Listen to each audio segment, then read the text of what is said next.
want to thank all of you for watching this video. Um, I want to preach on a subject that's not very preached very often, but is very relevant in our culture today. In fact, one pizza company took advantage of this by creating the slogan, "What would you like on your tombstone?" Anyways, a while back, my brother and I were talking, and his church had decided that they would have everybody come up with a word and a verse that went with the word.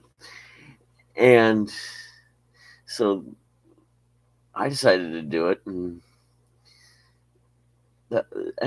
that year I chose boldness, and that went really well. And so then I went the next year. So later that year, it's getting close to the next year. It's December, and I decide I should come up with a new word, and that new word ended up being legacy. Now, I wanted to see how many of you can guess which year this happened. The word legacy happened for. Now, if you guessed 2020, you got it. Of all the crazy years to have this word, and something that I was really worried about was I got legacy in the year 2020. Now,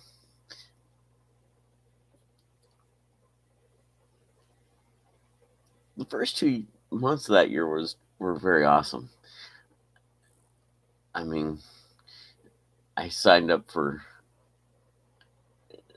classes at Southeastern at SEU, and I signed up to be a part of the Arizona State Republican Convention there, so I could meet some politicians and build relationships.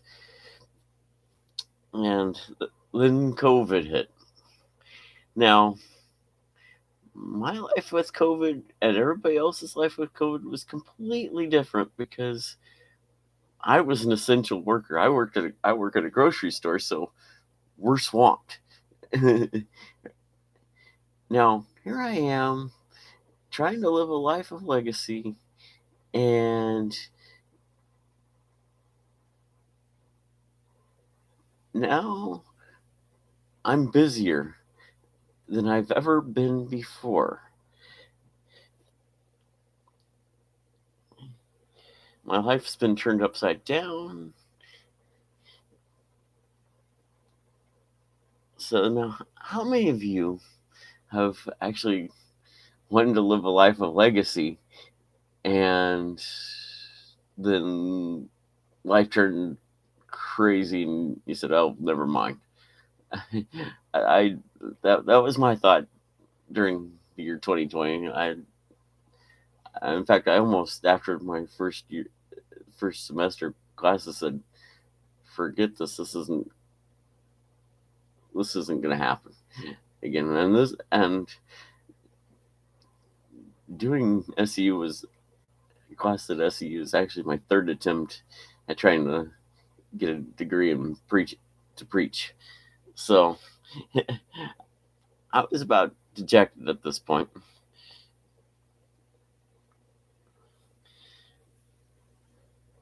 So then the question came up: is there really a point in living a life of legacy? And I'm just going to tell you that yes, we should. And so I told you there was a verse that was connected to this. So that verse was Psalm 145:4.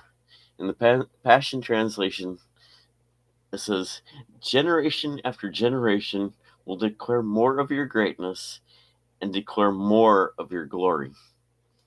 So you probably thought, then, like I did, where's legacy in all that? Well, the first part of the verse actually does talk about legacy, basically. And it says, generation after generation will declare. That means it gets passed down from generation to generation. I used to go to a church with a family that had a legacy, were part of a famous legacy in the area. There's an Easter egg celebration named the Dolly Sanchez Easter celebration that held in Peoria, a suburb of Phoenix that I live in. That was started by one of their relatives in 1976, and it's a family friendly event. It's now like in the 46th year, and they had to partner with the city of Peoria because it's gotten that big, and they actually hold it at their the baseball stadium that they use for spring training in Peoria, Arizona. And so, sure, the next question you're probably thinking is, where where in the psalm was the legacy the psalmist is living?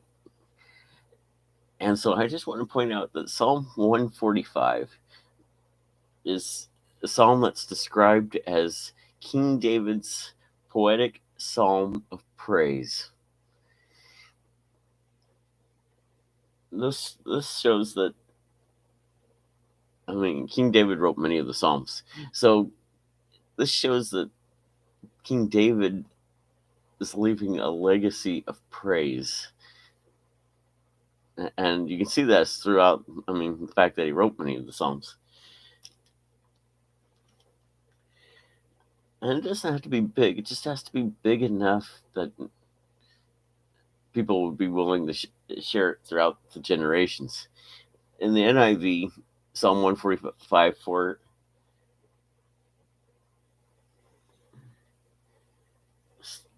states that one generation commends your works to another. They tell of your mighty acts. This shows that it just has to be. You have to that it's something that is necessary. It has to be mighty enough to be able to pass from one generation to another. One thing that my family has kind of done, it's not hasn't quite probably got up necessarily maybe to that level, but it might get to be that way. Is my dad used to run 5K, 10K races when we were little, and then we kind of joined him when we were young, doing 5K races, and it was fun. We got to do it. And we moved to a big city. I mean, we used to live in a small town, and now we moved. The government moved us, and we're in a big city, and now it's not very affordable. So later on in life, my brother and I decided to do Pat's Run, which is a race that's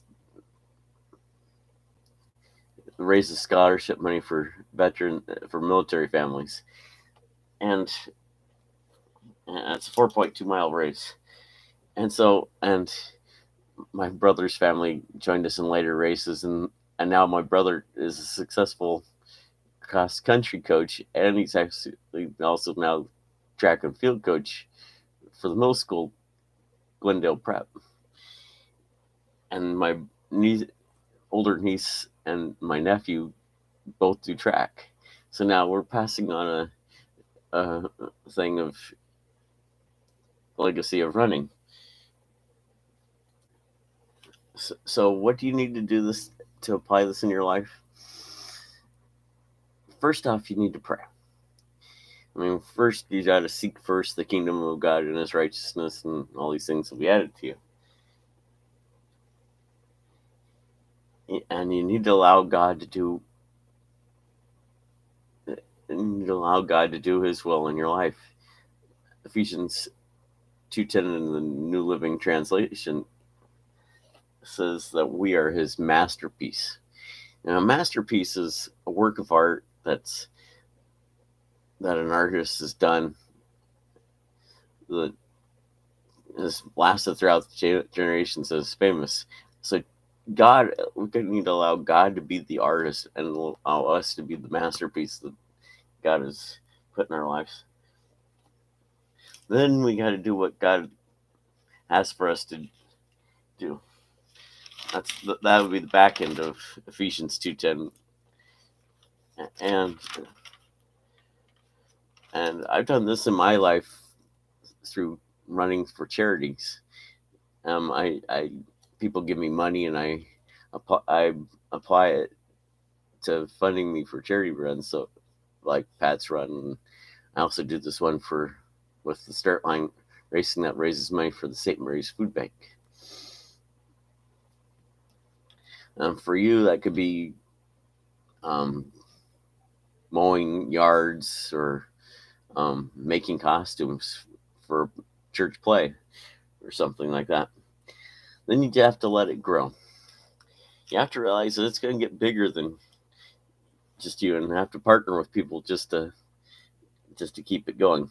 I mean, take for example the Sanchez family Easter celebration. It started out in a small little park and it expanded to multiple parks before partnering with the city of Peoria. Now it's in a baseball park. Okay, so now let's just imagine, what would this look like if it was in the world today? I mean, think about it. We have politicians that get along. Laws would be passed almost unanimously. I mean, there's gonna be some division here and there, slightly different point of views that may not agree with something in the bill, but we wouldn't have things divided on long party lines, and we wouldn't have countries invading each other. In fact, countries would be actually helping each other in times and need. We could have a world without racism. I mean, we wouldn't judge people by the skin color, but doing things, and when things would not be done based on skin color, it would actually be done because people want to help each other out. And we have a place where people are mentoring kids so that they can learn professions that and become better at it, so that it gets better and better, and maybe find vaccines to things better, and imagine a world where those that are in need actually get helped by people. Yeah. And just imagine also a world where a pandemic, like COVID, hit, where we wouldn't live in a world of fear. We'd say, "Oh, we got this. We've got this. We're going to band together and do whatever we need to do to fight to help us out in this." Um, we There wouldn't be third world countries, because third world countries would strive to be just as powerful as other countries. There wouldn't be poverty. The rich people would be giving to the poor people. We wouldn't, and I'll love what was going on. We wouldn't have crime. Why would you steal if somebody could bless you with what you need? So I just want to ask you to just consider it and try to live a life of legacy. Thank you for watching.